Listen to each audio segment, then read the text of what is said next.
Change is never easy, but in my experience, nothing good in life ever is.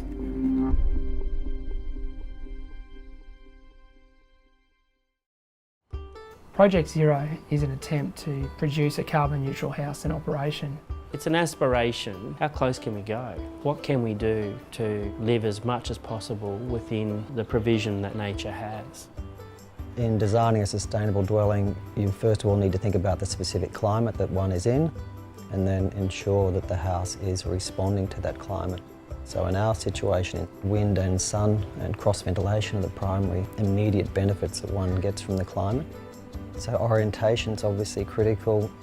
We're not thinking just about the house, but the way the house relates to the site is the fundamental first starting point. The architects came up with a plan where we've got a northeast facing design. He talked about utilising natural light, natural ventilation, and really getting some greenery into the house. The advantages of reusing any house, let alone a post-war house, is that already there's so much energy embedded in that piece of work. They're built of hardwood frames, they're built of pine wall cladding.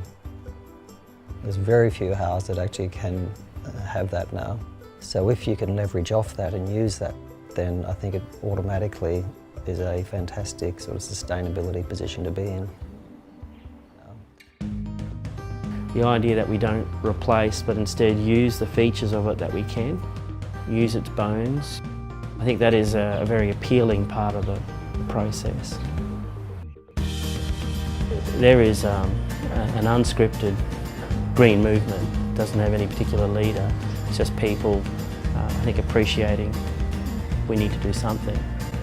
A lot of people won't really be convinced until they can see things, so I think the fantastic thing about Project Zero is that it's demonstrating all the values of sustainability. So the more of these sorts of dwellings that can be built and be researched and argued for from a really genuine point of view, I think that's what will change people's attitude.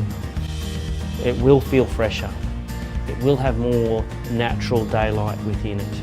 The ultimate outcome of all that is not some scientific assessment of light and air quality, but they just love it.